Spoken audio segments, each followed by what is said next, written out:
नमस्कार प्यारे साथियों, आप सभी का पुनः स्वागत है अपने YouTube चैनल उत्तराखंड टीचिंग परीक्षा की क्लास में। जुड़ जाइए एक सकारात्मक ऊर्जा के साथ, कॉपी कलम उठा लीजिए और मेरे साथ आपको नोट्स बनाते हुए चलना है। आगामी जो आपका उत्तराखंड लेक्चरर एग्जाम होने वाला है, उससे महत्वपूर्ण हम क्या कर रहे हैं, सिलेबस बाय सिलेबस चर्चा परिचर्चा कर रहे हैं। आज उसी संदर्भ में हम SSA यानी जो सर्व शिक्षा अभियान है उसके बारे में चर्चा परिचर्चा करेंगे। ठीक है, महत्वपूर्ण लेक्चर है अपने आप में। क्यों लेक्चर महत्वपूर्ण है? क्योंकि जो हमारी विद्यालयी शिक्षा थी, ठीक है, जो 6 से 14 वर्ष के बच्चों के लिए, बालकों के लिए शिक्षा थी, उसके लिए इसमें विभिन्न कार्य किए गए। ठीक है, और इसका विलय कर दिया गया 2018 में। किसके साथ कर दिया गया, उसे भी हम चर्चा परिचर्चा करेंगे। जितने भी महत्वपूर्ण इससे फैक्ट बनेंगे उन सभी के बारे में चर्चा परिचर्चा करेंगे। इससे बाहर क्वेश्चन नहीं बनेगा। आपको धैर्य बना के रखना है और हमारे साथ जुड़ना है। वीडियो पसंद आए तो उन लोगों तक पहुंचाने की कोशिश करनी है जहां संसाधनों के अभाव हैं। बाकी इस वीडियो की PDF आपको यूके टीचिंग परीक्षा के टेलीग्राम ग्रुप में मिल जाएगा। तो हम चर्चा परिचर्चा कर रहे हैं किसके बारे में, सर्व शिक्षा अभियान यानी SSA के बारे में। इसका दूसरा नाम क्या था, सभी के लिए शिक्षा का अधिकार। ठीक है, इसका दूसरा नाम क्या था, सभी के लिए शिक्षा अधिकार। या तो पूछेगा सर्व शिक्षा अभियान से पूछ लेगा, तो आप तो नॉर्मल है, कॉमन नाम है आपके लिए सर्व शिक्षा अभियान। ठीक है, अगर एग्जामिनर घुमाएगा तो पूछेगा सभी के लिए शिक्षा का अधिकार पूछ देगा। ठीक है, तो बता देता हूं क्या था इसका लक्ष्य, क्या था इसका उद्देश्य। जो प्राथमिक शिक्षा था उसका क्या करना था, सार्वभौमिकरण करना था। उसका क्या था, सार्वभौमिकरण करने से संबंधित था आपका क्या, सर्व शिक्षा अभियान। कब प्रारंभ हुआ, 2000 से 2001 में प्रारंभ हुआ। उस समय PM कौन थे मुझे बताना, प्रधानमंत्री कौन थे। ठीक है, ठीक है, SSA बताऊं अध्यक्ष कौन थे, अध्यक्ष आपने बोला अटल बिहारी वाजपेयी जी इसके क्या थे, अध्यक्ष थे। ठीक है, उपाध्यक्ष पूछेगा तो डॉक्टर मुरली मनोहर जोशी, जो उस समय तत्कालीन क्या थे, शिक्षा मंत्री थे, उस समय क्या थे, इसके उपाध्यक्ष थे। ठीक है, समझ आ गया। SSA कब, 2000 से 2001। ठीक है, अध्यक्ष कौन थे, अटल बिहारी वाजपेयी इसके अध्यक्ष थे। उपाध्यक्ष कौन थे, जो उस समय के शिक्षा मंत्री थे, कौन थे, डॉक्टर मुरली मनोहर जोशी इसके क्या थे, उपाध्यक्ष थे। ठीक है, क्या इसका उद्देश्य था, है एम्स क्या है, तो हमने बताया इसका एम्स क्या है कि जो क्या है, प्राथमिक शिक्षा है उसका क्या करना, उसका सार्वभौमिकरण करने से संबंधित था आपका क्या, सर्व शिक्षा अभियान। अगर नारा पूछेगा तो इसका नारा क्या है, सब पढ़ें सब बढ़ें। ठीक है, सब पढ़ें सब बढ़ें SSA का क्या है, नारा है। ठीक है, देखो 86वें संविधान संशोधन के तहत बच्चों की उम्र कितनी कर दी इसमें, 6 से 14 वर्ष कर दी। ठीक है, देखो 86वां संविधान 2002 आपके लिए इंपोर्टेंट है। शिक्षा में इसमें क्या किए गए थे, परिवर्तन किए गए थे, हमने पहले भी चर्चा परिचर्चा की है। आज हम जानेंगे SSA के बारे में। सो SSA से जितने महत्वपूर्ण यहाँ आपके लिए फैक्ट निकल के आएंगे उन सभी के बारे में हम चर्चा परिचर्चा करेंगे। ठीक है, देखो जब हमने पहले भी जाना था, कस्तूरबा गांधी बालिका विद्यालय 2004 में आया था, 2004 में आया था।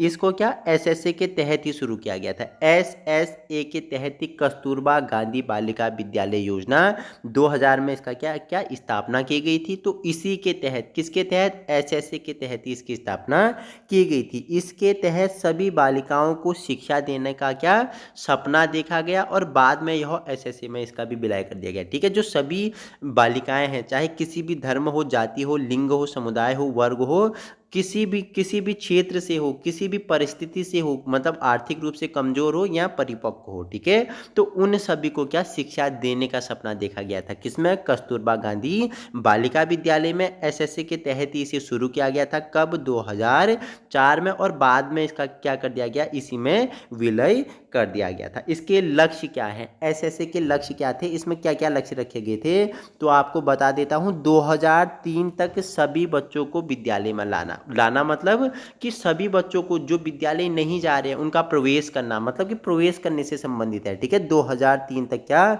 सभी बच्चों को विद्यालय में लाना, इनका क्या करना, अधिक से अधिक क्या करना, प्रवेश करना, इसका क्या था, मुख्य लक्ष्य था। ठीक है, देखो इंपॉर्टेंट पॉइंट है, 2007 तक 5 वर्ष के आयु के सभी बच्चों को प्राथमिक शिक्षा पूरी करवाना। देखो 2007 तक इंपॉर्टेंट है, आपसे पूछ लेगा, 2007 तक 5 वर्ष की आयु के सभी बच्चों को क्या करना, प्राथमिक शिक्षा इनकी पूरी करवाना।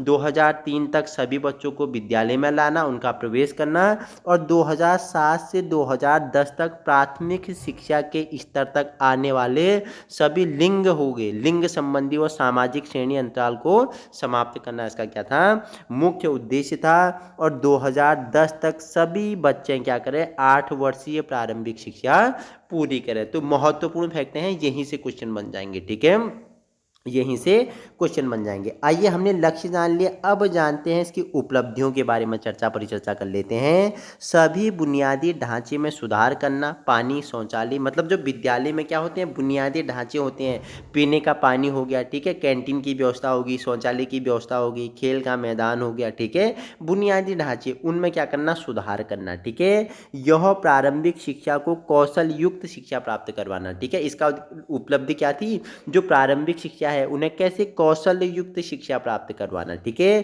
कंप्यूटरीकृत शिक्षा पर बल देना, बच्चों को क्या डिजिटल भी उन्हें करना है, उन्हें कंप्यूटरीकृत शिक्षा देना है, कंप्यूटर भी उन्हें, कंप्यूटर का भी नॉलेज उन्हें देना है। हमने काल्प के बारे में जाना था, काल्प के बारे में बताना मुझे, काल्प का फुल फॉर्म क्या है, फटाफट एक्टिविटी करेंगे। ठीक है, इसके अंतर्गत बालिका व विशिष्ट आवश्यकता वाले बच्चों पर क्या दिया गया, ज़्यादा ध्यान दिया गया। ठीक है, जो एस एस ए है इसमें क्या, बालिका और विशिष्ट आवश्यकताओं वाले बच्चों को क्या दिया था, इन पे अधिक ध्यान दिया गया, इन पे विशेष ध्यान दिया गया था। ठीक है, सर्व शिक्षा अभियान SSA भारत सरकार की एक प्रमुख योजना है। किसकी है, भारत सरकार की एक क्या है, प्रमुख योजना है, जिसका उद्देश्य सभी बच्चों को निःशुल्क और अनिवार्य शिक्षा प्रदान करना, इसका क्या था, मुख्य उद्देश्य था। भारत सरकार की क्या है, एक प्रमुख योजना है, क्या उद्देश्य थे, सभी बच्चों को निःशुल्क एवं अनिवार्य शिक्षा प्रदान करना। सभी बच्चे मतलब 6 से 14 वर्ष के बच्चे हम बात कर रहे हैं। ठीक है, अगर हम RTE राइट टू एजुकेशन हम जानेंगे तो उसमें 2 चीज़ें हम आपको बताएंगे, एक 6 से 14, एक 6 से 18। ठीक है, एक 6 से 18, वो हम जब RTE करेंगे, राइट टू एजुकेशन करेंगे, उसमें हम चर्चा परिचर्चा करेंगे, बहुत ही महत्वपूर्ण वीडियो होगा, हम इसके बाद उसको भी हम चर्चा परिचर्चा करेंगे। अगर आपका रिव्यू अच्छा रहेगा तो हम उसे भी क्या करेंगे, आपकी जो उसमें महत्वपूर्ण धाराएं हैं, अनुसूचियां हैं, अध्याय हैं, उन सभी के बारे में हम चर्चा परिचर्चा करेंगे। ठीक है, 6 से 14 वर्ष के बच्चों को निःशुल्क और अनिवार्य शिक्षा प्रदान करना। ठीक है, जो 6 से 14 वर्ष के बालक हैं, बालिकाएं हैं, बच्चों मतलब दोनों आ गए, बच्चों में बालक बालिकाएं दोनों आ गए, किसी भी जाति, धर्म, लिंग, ये तो आप, ये कॉमन चीजें हैं। ठीक है, उनको साथ लेते लेते क्या करना है, 6 से 14 वर्ष के बालक बालिकाओं को क्या मिलेगा, अनिवार्य शिक्षा मिलेगा। जब आपने 6 से 8 तक पढ़ा होगा तो आप फीस नहीं देते थे। ठीक है, आपको ड्रेस हो गया, आपको किताबें होगी, आपको बस्ता हो गया। ठीक है, ये सब विद्यालय से क्या होता था, उपलब्ध होता था। क्या था, भारत सरकार की प्रमुख योजना थी SSA की, 6 से 14 वर्षों के बच्चों को क्या करना है, निःशुल्क और अनिवार्य शिक्षा प्रदान करना है। ठीक है, शिक्षा का सार्वभौमिकीकरण करना था। 2018 में SSA का समग्र शिक्षा अभियान में विलय कर दिया गया। देखो 2018 में ना, देखो यहाँ मैंने आपको, देखो ये पॉइंट कर लेते हैं पहले, आइए ये पॉइंट कर लेते हैं।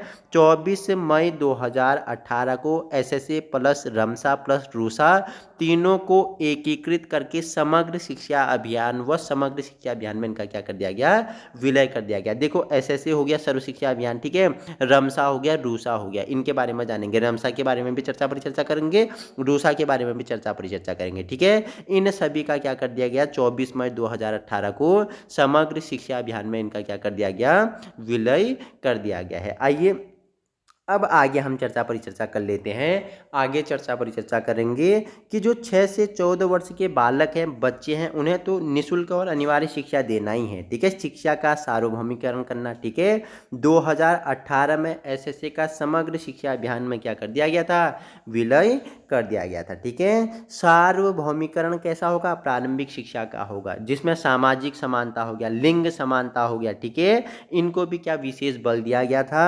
और स्कूली बच्चों के ड्रॉप आउट को कम करना था। ठीक है, जिन बच्चों ने स्कूल छोड़ दिया उनके ड्रॉप आउट को क्या करना था, कम करना था। एसएससी के ये क्या थे, मुख्य उद्देश्य थे, उपलब्धियां थे, लक्ष्य थे। ठीक है, एसएससी के घटक पूछेगा तो आपको पता होना है बीआरसी क्या होता है, ब्लॉक संसाधन केंद्र होता है। ठीक है, क्या होता है, ब्लॉक रिसोर्स सेंटर होता है। सीआरसी संकुल संसाधन केंद्र हो गया। ठीक है, आईईडीसी और एमआईएस ये क्या है, इसके घटक हैं। जब हम एमसीक्यूज करेंगे तब हम बताएंगे, ठीक है, इसके बारे में। ठीक है, देखो आगे चर्चा पर चर्चा कर लेते हैं कि जो शिक्षा है, सर्व शिक्षा अभियान है, उसमें कितना खर्च करेगा केंद्र और राज्य, कितना खर्च करेगा मुझे बताना। ठीक है, केंद्र और राज्य कितना अपना क्या करेगा, उसमें खर्च करेगा, वित्तीय खर्च करेगा, आप मुझे कमेंट में बताएंगे फटाफट। ठीक है, नेक्स्ट है सर्व शिक्षा अभियान की विशेषताएं क्या थी, विशेषताओं के बारे में चर्चा पर चर्चा कर लेते हैं। पहला है निःशुल्क शिक्षा। ठीक है, निःशुल्क मतलब कि सभी को, सभी मतलब 6 से 14 वर्ष तक के बच्चों को निःशुल्क और अनिवार्य शिक्षा प्रदान की जाएगी। सेकंड इसकी विशेषता थी अवसंरचना विकास था, मतलब कि अवसंरचना विकास मतलब कि विद्यालयों का निर्माण हो गया, कक्षों की संख्या बढ़ाना हो गया। ठीक है, पेयजल हो गया, शौचालय हो गया और अन्य सुविधाओं की व्यवस्था करना इसका क्या था, मुख्य उद्देश्य था। किसका, एसएसए का, मतलब अवसंरचना का विकास में विद्यालयों का निर्माण किया जाएगा, कक्षों की संख्या में बढ़ाई जाएगी। ठीक है, बच्चों के लिए पेयजल शौचालय की व्यवस्था की उचित व्यवस्था की जाएगी। ठीक है, नेक्स्ट है शिक्षकों की नियुक्ति व प्रशिक्षण। देखो क्या होंगे, योग्यता प्राप्त वाले शिक्षकों की क्या की जाएगी, नियुक्ति की जाएगी, उन्हें प्रशिक्षण दिया जाएगा। समावेशी शिक्षा हमने बताया है कि सभी को साथ साथ लेके हम क्या करेंगे, शिक्षा देंगे, चाहे कोई भी जाति हो, धर्म हो, लिंग हो, समुदाय हो, वर्ग हो, चाहे वो स्त्री हो, पुरुष हो, ठीक है, या दिव्यांग हो, या नॉर्मल बच्चा हो, विशिष्ट बच्चा हो, सभी को क्या करेंगे, समावेशी शिक्षा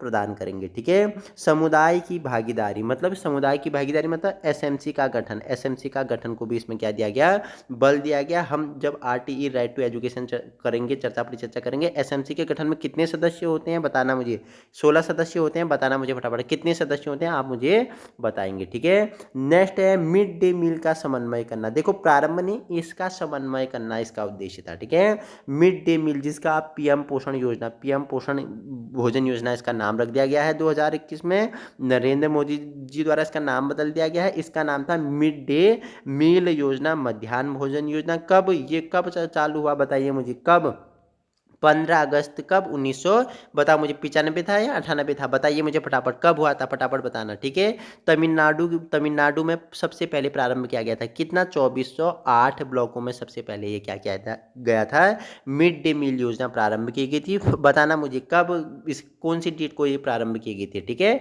नेक्स्ट है प्राथमिक विद्यालयों का प्रबंधन करना। ठीक है, पंचायती राज संस्थाओं, विद्यालय प्रबंधन समितियों, ग्रामीण और शहरी स्लम स्तरीय शैक्षिक समितियां, अभिभावक और शिक्षक संघ पीटीए, मातृ शिक्षक संघ एमटीए, ठीक है, जनजातीय परिषद टीएसी, ठीक है, और अन्य जमीनी स्तर की संरचनाओं को क्या करना, प्रभावी संलग्नता के साथ प्रयास करना, इसका क्या था, मुख्य उद्देश्य था। ठीक है, अब आपके लिए अंतिम स्लाइड है, जान लेते हैं इसके तहत कौन कौन से महत्वपूर्ण कार्यक्रम अपनाए गए थे। ठीक है, सर्व शिक्षा अभियान एसएससी के कार्यक्रम जानेंगे तो KGBVY मतलब कि कस्तूरबा गांधी आवासीय विद्यालय की स्थापना की गई थी, कब, 2004 में, किसके तहत, एसएससी के तहत ही इसकी स्थापना, KGBVY कस्तूरबा गांधी आवासीय विद्यालय की स्थापना की गई थी। हमने काल्प बताया था, काल्प योजना क्या होता है, काल्प का पूरा नाम कंप्यूटर एडेड लर्निंग प्रोग्राम 2004 में प्रारंभ किया गया था। कक्षा 6 से 8 तक के विद्यार्थियों को कंप्यूटर की शिक्षा प्रदान करना इसका क्या था, मुख्य लक्ष्य था। ठीक है, लिंगुआ लैब यानी भाषा प्रयोगशाला का निर्माण करना। ठीक है, लिंगुआ लैब का क्या करना, निर्माण करना। और देखो वैकल्पिक विद्यालयों की स्थापना करना और घर जाकर पढ़ाना। ठीक है, घर जाकर जो प्रौढ़ शिक्षा है, बड़ों को हो गया, छोटे बच्चों को होगा, इसको क्या, वैकल्पिक विद्यालय की स्थापना, मतलब कि घर जाके ही पढ़ाया जाएगा। इसके अंदर ही एक पहल योजना का क्या किया गया था, प्रारंभ किया गया था, जिसमें घर जाके पढ़ाई करते थे, उन्हें पढ़ाया जाता था। ठीक है, लहर योजना कक्षा 1 से 2 तक के छात्रों को चित्रों द्वारा पढ़ाना, खिलौना हो गया, खेल हो गया तथा आकर्षक। टीएलएम क्या होता है, टीचर बताओ मुझे, टीएलएम का फुल फॉर्म बताएंगे मुझे। ठीक है, TLM का पूरा नाम बताएंगे। जब आपने बीएड किया होगा तब आपने ये TLM शब्द का प्रयोग किया होगा, इसके बारे में सुना होगा। ठीक है, ग्राम शिक्षा समिति का गठन किया जाए। ठीक है, ग्राम शिक्षा समिति का गठन किया जाए। नेक्स्ट है NPEGEL, क्या होता है पूरा नाम? National Programme of Education for Girls at Elementary Level, इसमें लागू किया गया। ठीक है, ट्विन टेक अप्रोच क्या था? कक्षा 1 से 2 के बच्चों के लिए पढ़ने लिखने और गणित के कौशल में सुधार करना, ट्विन टेक अप्रोच। बाला क्या है? बाला, ठीक है, नॉट शैतान का साला, बाला। तो बाला मैं आपको बता देता हूँ, बाला बिल्डिंग एज लर्निंग एड। ठीक है, कि आप देखते होंगे कि प्राइवेट स्कूल में देख रहे होंगे कि सारी दीवारें जो है वो क्या कर दिए गए हैं? कलरफुल कर दिए गए। कहीं A फॉर एप्पल बनाया है, कहीं B फॉर बॉल बनाया है। ठीक है, क्या क्या, कहीं बड़ा सा स्केल बनाया है जिसमें बच्चे अपने हाइट क्या कर रहे हैं, को क्या कर रहे हैं? मेजर कर रहे हैं। तो जो विद्यालय के भवन हैं उनके जो दीवारें हैं उनको क्या कर दिया है? बिल्कुल चित्रमय कर दिया गया है। बाला मतलब बिल्डिंग एज लर्निंग एड, मतलब कि बच्चे उस दीवारों से भी क्या करेंगे? सीखेंगे। बिल्डिंग को ही क्या कर दिया? एक लर्निंग का मैटर बना दिया है। ठीक है, आवासीय ब्रिज कोर्स योजना प्रारंभ करना, ब्लॉक संसाधन केंद्र की स्थापना, BRC ब्लॉक रिसोर्स सेंटर के बारे में हमने पहले ही आपको बता दिया था। ठीक है, और CRC हमने बताया था, संकुल रिसोर्स सेंटर हमने बताया था। ठीक है, माध्यम से निःशुल्क पाठ्य पुस्तकें प्रदान करना। देखो ये जो क्या है ना, ये दो चीज़ें हैं, हमने बताया BRC और CRC, इसके माध्यम से क्या करना है? निःशुल्क पाठ्य पुस्तकें प्रदान करना। ठीक है, संकुल संसाधन केंद्र CRC, वैकल्पिक व अभिनय शिक्षा AIE, इसके अंतर्गत क्या किए गए थे? प्रमुख कार्यक्रम लगाए गए थे, उनका क्या किया गया था? प्रारंभ किया गया था। तो जितना भी SSC से महत्वपूर्ण था इससे बाहर कुछ नहीं आएगा। हमने सारे महत्वपूर्ण फैक्टर के बारे में चर्चा कर ली है, इससे बाहर नहीं आएगा। बाकी आप एक बार वीडियो देखें, इसके बाद आप PDF को पढ़ना, PDF से एक बार रिवीजन कर लोगे, या जो वीडियो को दोबारा 1.5 की स्पीड से देख लें। इसके PDF हम आपको UK टीचिंग परीक्षा के टेलीग्राम ग्रुप में डाल देंगे। इसके बारे हम क्या करेंगे? राइट टू एजुकेशन के बारे में, ठीक है, उसके अध्यायों के बारे में, उसकी अनुसूचियों के बारे में, उसके धाराओं के बारे में परिचर्चा कर रहे हैं। 1 से 2 नंबर वहां से आपका बनेगा। वीडियो पसंद आए तो उन लोगों तक पहुंचाने की कोशिश करें जहां संसाधनों के अभाव हैं। Thank you so much.